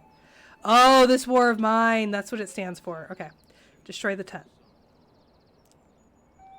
I have to destroy the tent, but then where are they going to live? Wait, when did the Toby plugin stop supporting Safari? I don't know. In this economy? It's terrible. It's all terrible. I'm a regent. Okay. Manor Lord is the goal, not the way. Thank you so much, Roger Wilco, for the follow. Thank you, Pyre122, for the follow. Glad you all miss remote teaching. Okay, whatever. This is a silly residential lot. This is gonna be a golf course in like 20 years anyway. Okay, so I have to destroy the tents. We're gonna expand. Can we expand our market? Stop. Wait, I'm in build mode. The King of the Hill reference, right? Okay, so I don't know. How do I move things? Do I have to be in build mode to move things? Okay. Well, I'm gonna demolish the worker camp. Okay. Now we just have supplies sitting there. That's fine. Can I edit? Can I edit? Can I make this a bustling worker place? Not worker place. A bustling market. So the problem is this UI comes up and it blocks it. But can I, how would I do that? Cosmetic? A shrine. Ease shrubbery. Clear an area from non-gameplay related shrubs and small stones. Cosmetic only, at least for now. What I think, I know it's a dev team of one, and I'm being genuine. I'm not trying to be sarcastic when I say this. One of the things I really like about this game is how you're reading someone's like notes. Like on a paper that I'm writing, like on the draft, I'll just have like add citation here, and this is the same vibes, which I appreciate. Okay, so I deleted the place where people are living.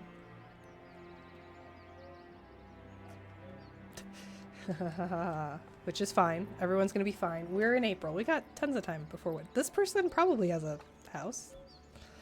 And then I'm going to figure out how to edit. Industry, trade, nope, administration. So this is the manor. And it's locked. So then this is what I need to build. This is the goal. Oh boy. Didn't want to do that. Nope. Okay. What happens if I click left? No. If I click right? No. If I go into construction mode and then click left? No. It gets me out of construction mode. What happens if I click... I don't know how to expand this. I just want a bigger marketplace. You can't edit the lot size? Tree law? Historic games need more bibliographies like Pentiment. Yeah, they should hyperlink them in game. Yeah, that's really good for your monetization, Spanker. Just give people lots of ways to leave your game in the middle of the game. I'm teasing you. Okay, so how do I... Tree law is a real thing? Sexalia. Pyre, welcome. Thank you for the chat. Thank you for engaging. Thank you for sitting here and participating in class. Being evicted in April, die of sunstroke and frostbite in the same day. I love it. Okay, so I just have to build a new marketplace? No. Residential. Is that under residential? No. Farming. No. No. Storehouse. No. Pack station. No. Hitching post. No. I need what's this? How did I build a marketplace? What was that under? Oh my God.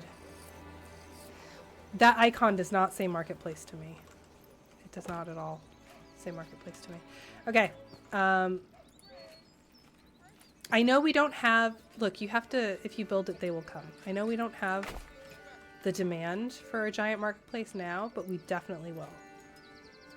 We can't think small. We have to spend money to make money. I'm not an economics professor. Don't listen to me. People get intense about trees on their lawns to protect them, right? Sometimes people want to remove the trees but aren't allowed.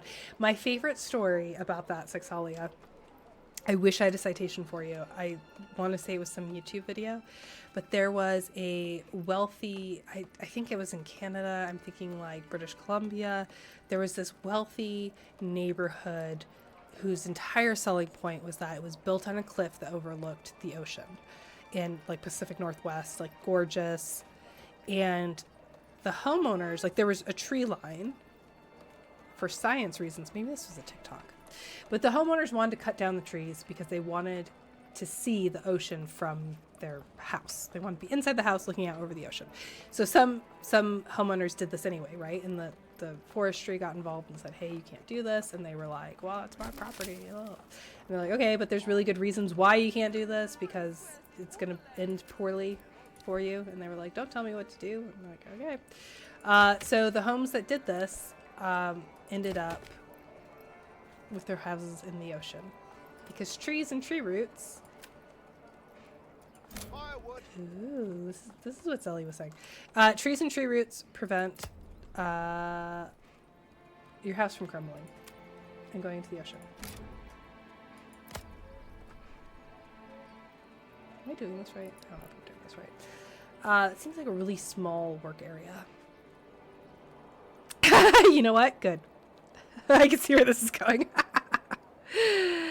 If I recall correct, you can move the market stalls if you want them in the new lot. Ooh, that's fancy. I wish I could change the market, like the style of the market. I want it to be more festive. I want there to be like buskers there. Games have kind of started to catch on to the broader UI trend of relying less on icons and more on text and visual weight. Yeah, I can see why. Same thing happens with sand dunes and the ugly grass in Florida. They treed around and treed out. No, GRE, you crack me up. How's your letter going? How's your rebuttal going? I want more information on that. There's so few... yeah. Okay. Never mind. I was going to say there's so few venues for academics to get messy. But that's probably a good thing. No, I'm ready to take that back. Cackle. What happened to my other farmhouse? Did I build a farmhouse? Yes, I did. Okay. Okay, we still have one person to... Oh, crap. We need a person to work there. We need construction people. My subdivision is not going to get built if I don't have construction people. So where can I spare... Oh, no. I don't have anyone working at the church either. Has anyone died yet? Okay. Well, we don't have sheep yet, so let's not have someone in the pasture space yet. Let's have that family do construction. Living space. How many families this region currently accommodate? We have +3. Chat, what does this mean? So in terms of user interface analysis, I understand I have 14 living spaces, but the +3, is that like, it's green, so I assume that's a good thing. So I can accommodate 3 more families, maybe? Is that what that means? Level 1 families. I don't have any level 2. How do I level up my families?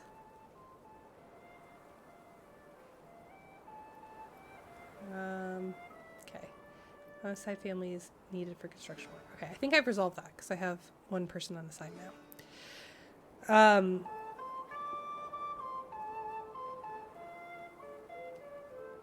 Why does everyone hate sandgrass?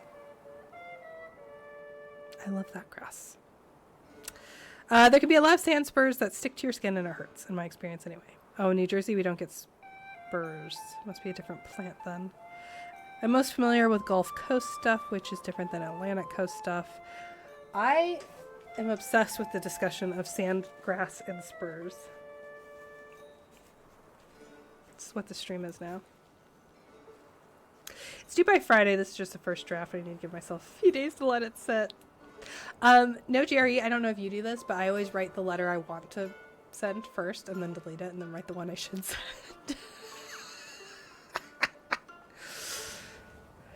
Do not employ anyone at the church. It's a waste of resources. What if it means 3 pregante?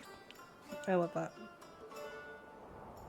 Hey, Viper's gratitude. Level up families with the trad fash research. Stop.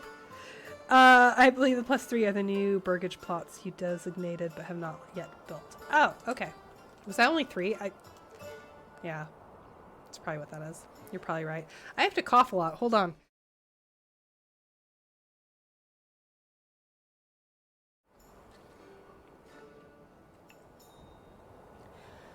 I am very allergic to tree pollen. I just need you all to know that sometimes I have to BRB because things are happening. Hold on again.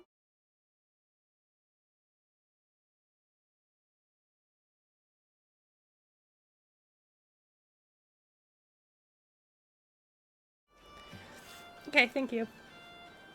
Sorry for my body. I have issues. We established this.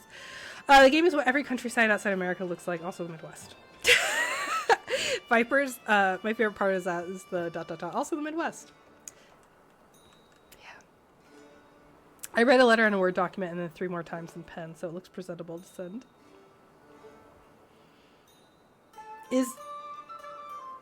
Oh, Kurzar, you're talking about like physical. Okay, I got it. Yes. The problem with handwriting letters is that there is no spell check. And if you're dyslexic like me, it's just whatever. Everyone I write letters to knows I'm dyslexic. I'm going to allow that. Go back to the game. Leave Ashley alone, right? Thank you. Okay, but what if we go down the queer cottagecore route instead? What if we absolutely are? The fears weren't mean, they just understand some things. I did that yesterday, but now I'm actually explaining stuff. That's amazing. Using a Word doc first is smart. Hey, is my farmer doing anything? Because look at this. Oh, it's set to fallow. Crap. Oh, wait, no, that's a good yield on wheat. Hashtag things I never thought I'd say. I don't know if those fields are going to be good this year, because I didn't do what I should have. Well, let's hope we make it. Let's hope we survive. Okay, now we have 2 unemployed families, which means construction should go faster. So let's speed this up. Got lots of ox. Despite the May showers bringing June flowers, I think this is going well. Oh, look at my farms. There we go. How's construction going? Construction's going well. Should I move one of the families over to the farm? Because it seems like there's a lot of work to do on this farm. What about this farm? Is there work? There's one family on that farm. Can you help out this farm? If things are just growing, can I move you over here? Got that farm experience. I think you should. Since you built giant plots, make at least 1 an orchard. Okay, I'm on it. I definitely know how to do that. Upgrade to level 2. Forager hut's full. Okay, well I don't know what to do for that. Apple orchard. Oh, there we go. I figured that out pretty quick. Not enough wealth. Crap. Oh, that's right. You said they were super expensive. I only have 5 gold left. Okay. How do I get money? This is an important question. I think I need to open the trading post, right?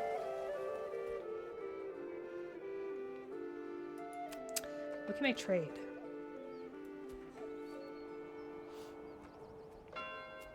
I need a trade route required. No trade. Export. Planks. I think families started moving in. There's so much happening now, all of a sudden. Establish a trade route. After paying to establish a trade route. I don't have money to pay for that.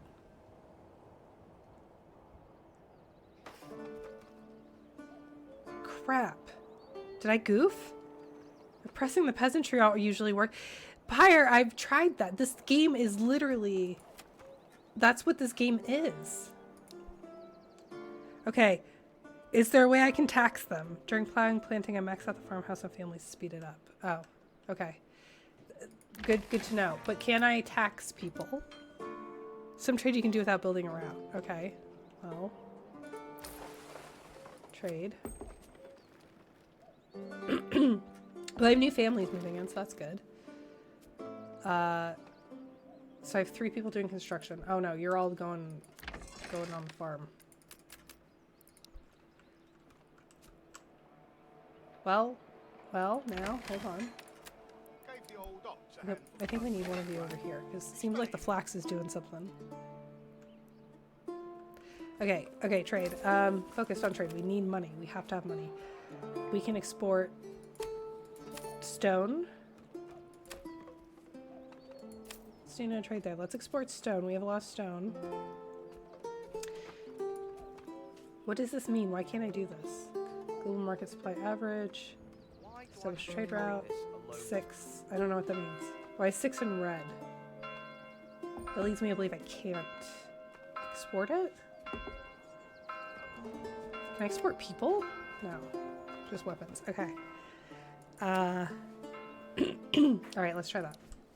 And maybe I just need to have a worker there?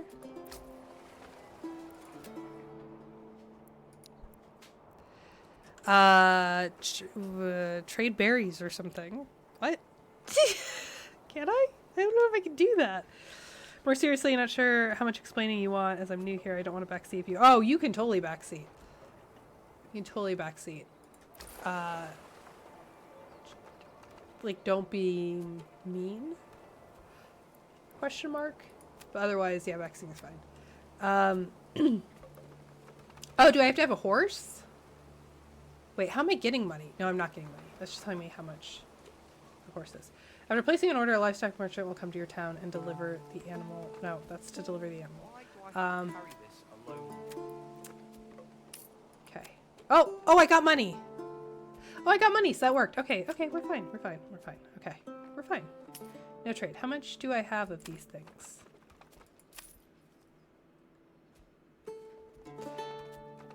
I don't have any. So no trade. Oh, I have tons of berries. Okay, Zelly was right. Let's export some berries. How do I get eggs? Oh man, when those apples come around, it's gonna be clutch. Do I need to chill on the berry front, by the way? Oh, the berries seem fine.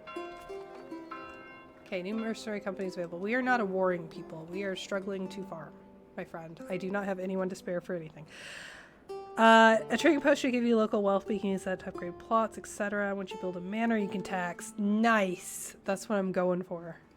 Gotta tax.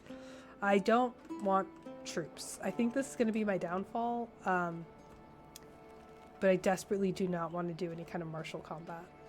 Any kind of martial anything is not what I want to accomplish. I don't feel like this person's doing anything. I think we are just watching the crops grow, so let's move you over here. And, well, I don't think they're actually doing anything there either. I think everything's planted and we're just kind of watching and waiting. Let's put one person there. We'll keep a retainer. Church was a waste of time. According to Zelly. Not according to me. You heard it here first. That's how I get eggs! Do I have money for other things? Can I do a vegetable garden? Yeah! Oh, we're gonna be eating good. This marketplace is gonna be poppin'. Okay, I don't have money for anything else.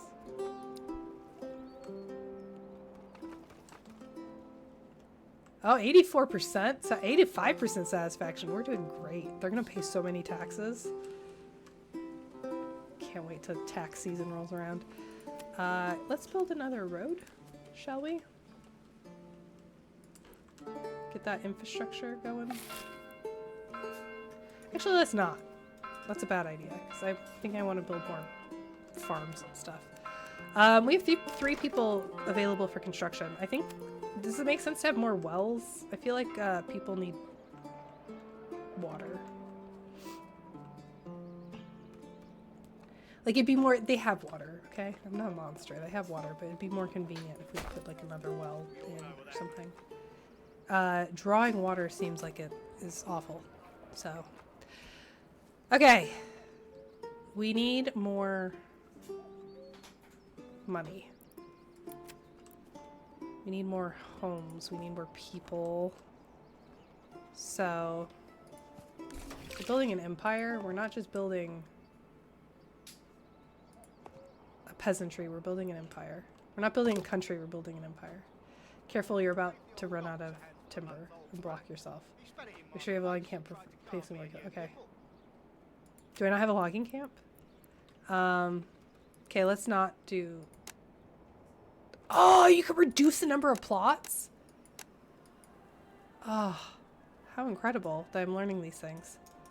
Okay, let's build a logging camp, since I thought I had one. Oh wait, that's for firewood. Stop it. Logging camp. Okay. Do I not have one? What's this? It's a farmhouse. What's this? Tannery. What's that? It's a forester hut. Sheep farm. What's this? Logging camp. I do have one. So what are they talking about? Clay furnace. Oh, we have the furnace, but we don't have,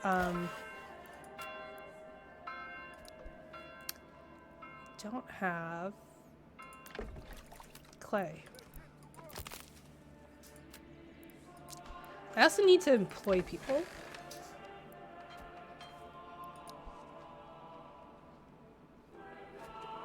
Hey, what happened to my farm? Oh, it's October. I had everything on fast forward. Okay, so things are harvesting. Oh boy. Do I have someone over here? Okay, I do. That's a very busy family. I goofed. I goofed everything. Let's stop trading, maybe. Let's stop trading our food, because now I'm concerned. Oh, we're fine on food, I think. Yeah, we're fine. We'll keep money. Are we fine? Probably fine. This is fine. Remember that you can pause. Yeah, this is fine. Trade push to give you local wealth, plots. Was there any kind of winter crop? No. Well, I don't know. I think probably, I don't know, whatever this is. Like vegetables and stuff, probably. Are winter crops, right? You can also set how much surplus you want. I also need to do a clay thing. Trees approved. No deposit in range. What? The deposit's right there. Do I have to build it over the deposit? Okay, that's fine. We need some families to work there. I feel like I goofed a little bit. Where are these families doing? Plowing by hand, fetching water. Okay, so tannery. They're at the marketplace. Oh man, but people love tannery. Look how high my approval rating is. I don't really want to get rid of them. This is why my windmill's not working, because I don't have anyone stationed there. Well, once this What's the harvest is over, right? Then I can move people around. Okay, so let's unassign you. Let's assign you here. Let's unassign you. Let's assign you here. Let's all hands on deck. We need to have more farming. Let's unassign you. I'm gonna go here too. I think we need that. I think people are gonna revolt if I take those away. People seem to like eating. It's weird. I don't fully understand it. But they seem to like it. So I forgot I built a lot of stuff last time. Okay. Gotta get these fields ready for winter, folks. Okay, we got 3 there. Got 3 there. Okay, we're good. We're just gonna fast forward it then. Well, they know what to do at this point. Berries are out, so I can unassign one of you. You can go to do construction. Especially since we need to build. Yeah, winter's approaching, but we're fine. Admittedly, we're fine.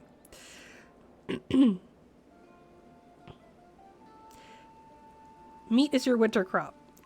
Can you reward them with some fad like Stanley Cups?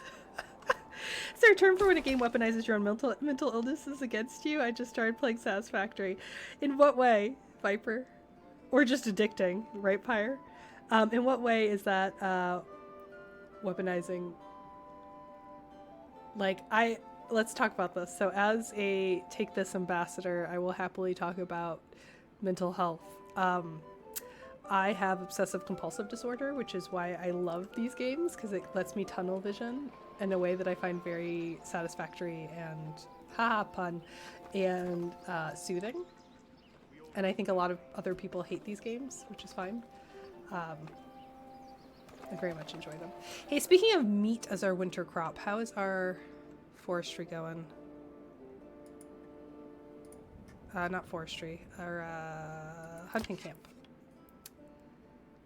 Okay. Let's lower that a little bit. Let's let the animals repopulate a little. I think the fields are looking good, huh? Let's see, where are these guys doing? Plowing by hand, fetching water, sowing. Okay, so they are actually still working. What are these guys doing? People sowing. Okay, but I think they're almost done. Right? Also, what do I have these fields set to? Wheat and then flax. Oh, flax is pretty low, so I think I'll probably need to have it fallow. Let it recoup. That was 1, so let's let that one go fallow. We have other plots now that are good. Let's turn on crop rotation. I would like to get some barley in the house, even though it's not a huge yield. Some flax. Oh, I need to pause and get these farmers going home. Going home. Okay, great. So now we can take people off of farming and let nature do its thing. And instead, let's go and wait. Praying. Thank you, Bartholomew. Thank you for the thoughts and prayers. All right, Forester's hut. Can we plant in? I don't know. Tannery goes there. I don't know what season is for the sheep farm. How does that work? Clay furnace requires refueling. We don't really have clay right now, so I'm gonna say no on that. Got our markets going. We have a clothing stall now. That's huge. That's an 88% upvote. I don't know. How do you say that? Approval? Let's see if we can make some flour. And let's see if we can make some, I don't know, pies? What do the people want?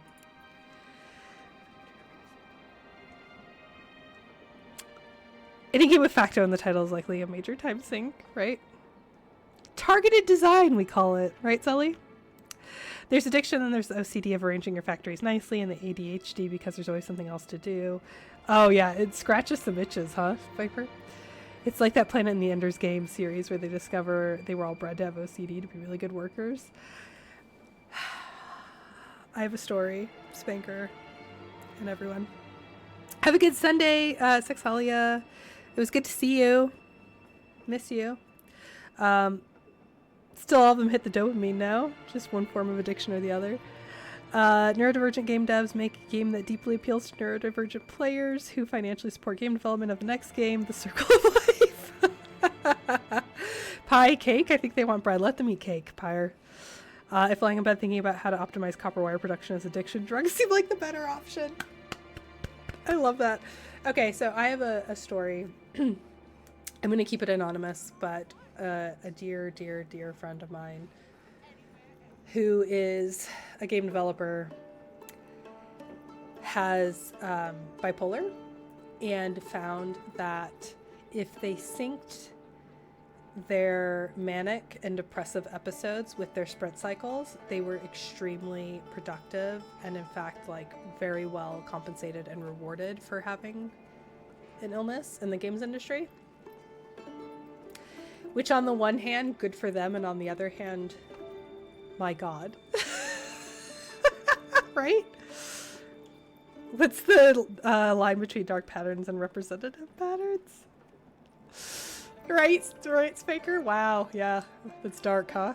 Hey, make mental illness work for you. That's what I say. So here's something I don't understand, Pyre and Zelly, to get back to the gameplay for a moment. Not that I'm not loving our conversation. I don't understand the difference between the people at the storehouse who are owning a market stall and doing that, and why someone at like the tannery would be at the market stall. Like I don't understand that. What's the difference? Like, am I wasting, like this person's in a market stall, so like, I don't get it. It feels like I'm doubling up, you know? Well, the Forester people are just praying, so that's cool. Glad I'm paying them for that. Mining pit. Nothing store outside. People, advance, disconnected. Oh, I need to have a road. Okay, that's fair. Let's do a road. Now, if I were a miner, like that, sure.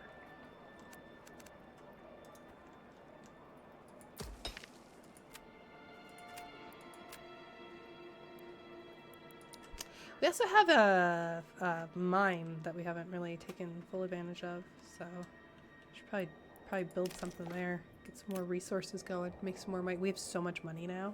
You guys, thank you for teaching me how to money.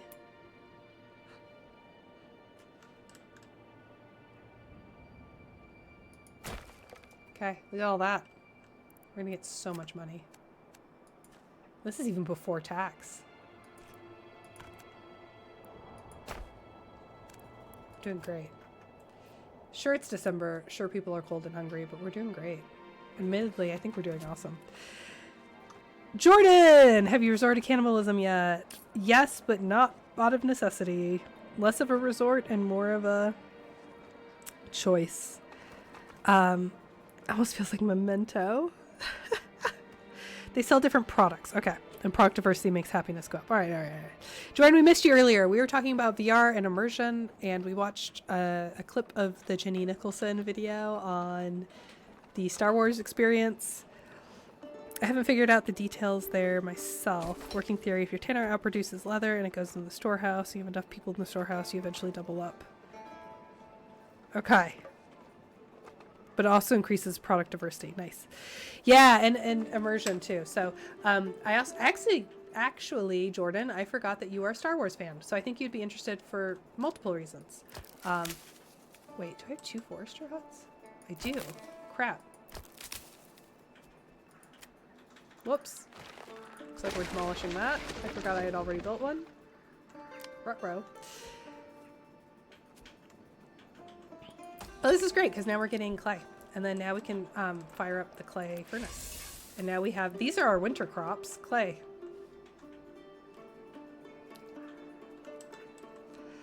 And we're building a mining pit. which if I get more people in, I can have them work the mining pit.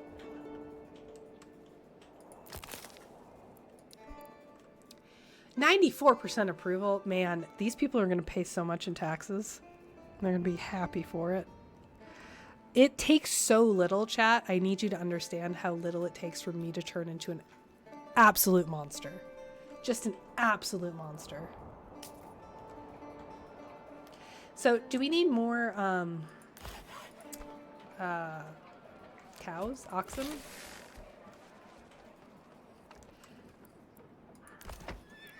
Can I improve this? No. I have a horse. Really? That's what we named... Hey, chat. Why does this game want me to get demonetized? Let them eat clay patties. It's like the, eat more chicken, but eat more clay. I opened that video 4 hours closed it. It's a good video to have on while you do other things, which is how I consume all media. Could someone edit that 4-hour video down to just relevant parts of immersion, Ludo narrative? Yes, it's the beginning of the stream. I watched it while grinding loot in Diablo.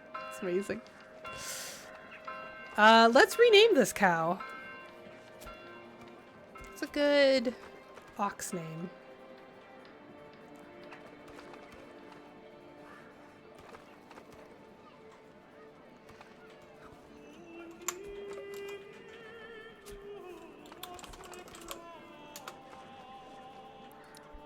I named it OxyClean. Oh, Bessie. Is it just Australian? Right? Right? Okay, February's coming up. I think that means I need to have people back at the farm. Which, oh gosh, this is tough. This is a tough one because I need more people, but the game warned me that I can't build more houses because I'm running out of resources. But I need more people because I need more workers. So, like, I can't really... I don't know where to... kind of... I guess I'm gonna take people out of the mines. Have them work the farms. Just tough. Tough decisions all around.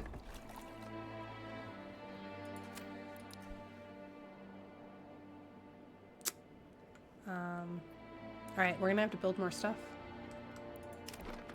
Let's build more houses.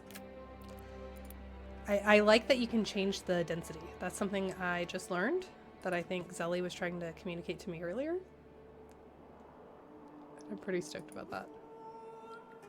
Okay, why isn't it letting me build there? Let's instead try this. Oh yeah, look at this subdivision. Plot too small. Well, but... Okay, but what if I wanted to build fewer homes? Game, did you think about that? Alright, looks like we're going over here. Just gonna build more on this side. Not enough goods. What does that mean? Road access blocked. There were so many problems with that subdivision. The game was like, no, nothing you did was good. Stop. Okay. How about here? Sure. I like how the game's like, do you want to build a weird curvy neighborhood? Sure. Road obstructed. I don't understand what you mean by the road being obstructed. How do I not have enough? Oh. Okay. Still, how is road access? I don't know. Okay. I need more logs is the problem. So let's go to the yield logger. I think I took everyone off the forestry. No. Okay, these people are just praying and waiting. So guess what? We're taking them off forestry duty. Where is the logging camp?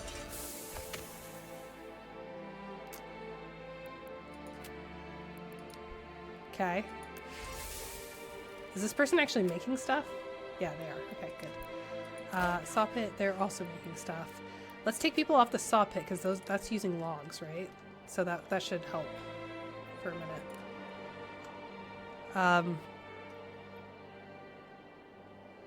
Oh, I clicked the left side of the road and the second point is on the right side, so I got confused. Okay.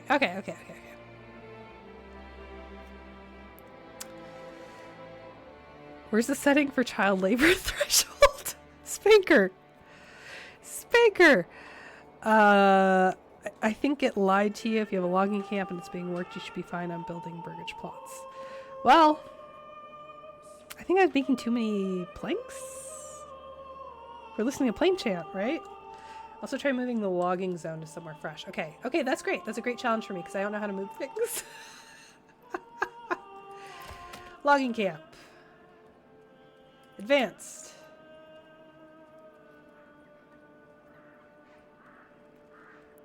Relocate. Okay, that wasn't bad. That took, what, 3 clicks? And I figured it out. That's good. All right. Logging camp goes here. And we will wait for it to be built. We have 4 people. What are the people doing here? They're transporting, gathering, and waiting. Okay.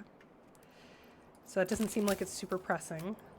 Wait, we took them off forestry because the ground is... whatever. The ground's doing something. Okay. Yep, we took them off saw pit duty. So let's, I don't know, build more houses. We need more workers. We need more workers bad. We need more workers like yesterday. So let's build some more houses. We'll just do low density. These are going to be like the fancy rich people houses.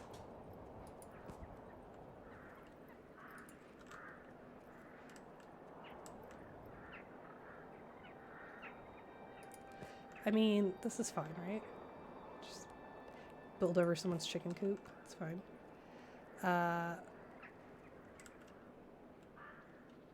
Where does it think there's an error? I mean, there should be an error because I've definitely built this in the worst way possible. But where does the game think there's an error? No question. Not enough goods, road access obstructed. Did I put the first one down wrong? Do I build it like off? Does it think I'm trying to go over? What is happening? Do you need to rotate the houses so they face the road? I don't know. I mean, zone under advance, not the building itself, but that works too. Oh, well, I just feel like if it's closer to the zone, you know, that works. Oh, this works. This is fine. Let's build some luxury condos. Oh, what? That seems like a whoopsie daisy. I'm sure it'll be fine. Okay, we're doing great. Let's fast forward. We're doing so well that we can afford to speed this up a bit.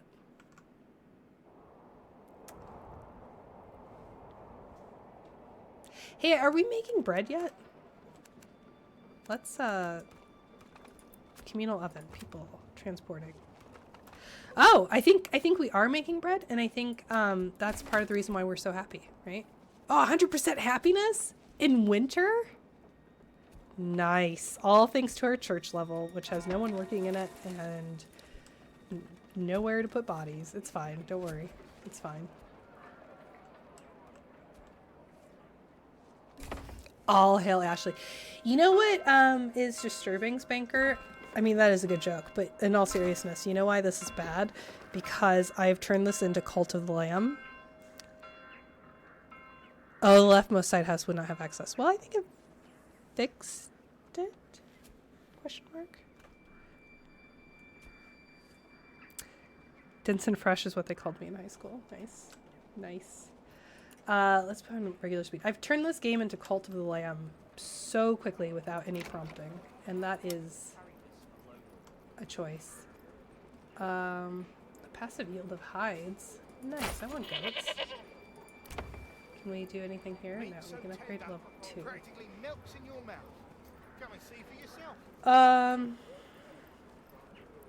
Okay, but that house is too small. Man, imagine living next to goats. That's not great. Okay, I think we have eggs. Like, we have all the ingredients to build pies. Feast your eyes on our fine selection. No wonder everyone loves me. Can't wait till they have to make offerings. Expand living space. Doubles the maximum family count with this bridge plot. Okay. Okay, that's a choice. Zelly, you said orchards are the way forward? Let's put another orchard there. I feel like that's gonna... We're gonna benefit from that pretty quick. Maybe more veg or more orchards? That's a big one. Let's do more orchards. Okay, and then let's build more houses. How's our log situation going? Well, I guess I could just upgrade. No, that's not enough to have more families there. So, a diverse economy is the way forward. Good news, 100% approval. Bad news, there's a theory that revolutions don't happen because things are objectively horrible, but because things got worse from whatever the standard was beforehand. I can keep it up. Look, I'm at 98%. I almost swore. It's gonna be fine. Look, they can't revolt because they're not paying taxes. These fools. Berries, bursting with flavour, fit for a king. Berries, berries. Gave the old ox a hand a month I think our log situation's fine. No, we only have 4. Okay. Have we built the new logging place? We have. Oh, there's just no one working there. Let's get that up to speed, shall we? And then let's choose the area. Oh, you said not next to the... Hold on. You said not next to the berries. So let's do that. Crap. How, plowing by hand. Okay, so we need farmers, like, yesterday. So let's take this down. And let's do some farming. The title of this game, let's do some farming. Right? Upgrade the houses, yeah. Yeah, that sounds good. This is a nice big house. Expand living space, yeah. I think this means we're out of logs for a little bit. Just for a little bit, though. Ooh, enough eggs and veggies and you can make Persian olive. I think I pronounced that word wrong, but I want that now. And I'm also hungry.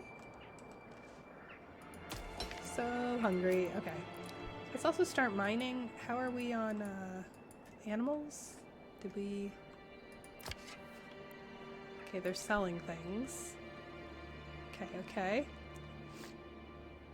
We have no one to do construction, which is a problem. 2 people here, 2 people there. Outside families are needed for construction. This is true. These people are waiting, so guess what? You're now construction workers. I know you were millers. Millers no longer. You were bakers no longer. Now you're a construction worker. Good luck. Godspeed.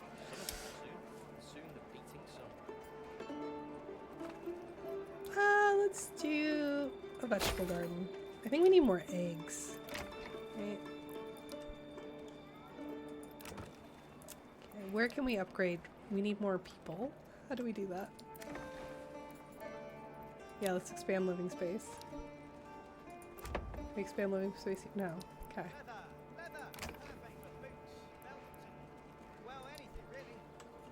Okay. Alright, let's speed it up. It's the uber creamy salad, potato, egg, and chicken salad in one with the little cornichons. Oh, I love that. Olive. Yeah, I'm still saying it wrong. I'd add more farmers. Okay. Let's do that. Farmhouse. More farmers. Farmhouse. Where are you? There you are. More farmers. Nice. We have so many crops. Still at 100% approval rating. Okay.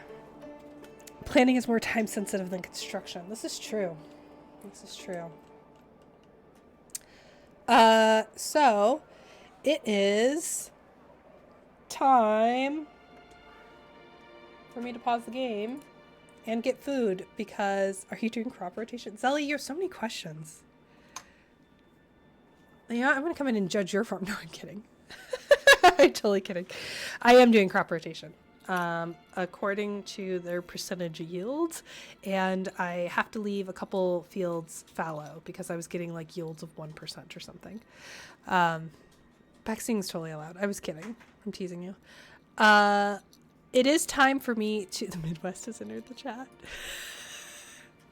Have you considered corn? No, corn comes from the New World. We have no corn. I have no corn with you. Let's look at who is... What is happening? Life's better when... Uh-oh. I got an advert. Who else is playing this game right now? I was gonna look for some friends that are streaming, but not a lot of friends are streaming today because I need to go get food. I'm really hungry. I'm really, really, really hungry. Let's find someone who's live, who is streaming something fun. You want to look at more? Should we look at someone else's farm? I'm almost done with my rebuttal. 424 out of 500 words. Oh my gosh, no, GRE, you're killing me. I'm going to make my board and watch F1. Let's see. Okay, let's raid. This person's called Yabe. And let's raid them. They are doing a game. They're playing this game. And they seem like they're really good at it. So thank you all so much for watching. If you aren't already following, go ahead and smash that heart button for me. I stream twice a week on Thursdays and Sundays, Thursday nights at 7 p.m. and Sundays at 10 a.m. Thank you so much for watching and for being here. It's so nice to have you in chat to critique my farm building. I hope you have an excellent week. I hope you do something fun, and I hope you eat potato, chicken, pasta salad. What was it? I don't know. Pyre, please come back. You know how to play this game. Zelly, please come back. You know how to play this game. Okay, bye everyone. I appreciate you.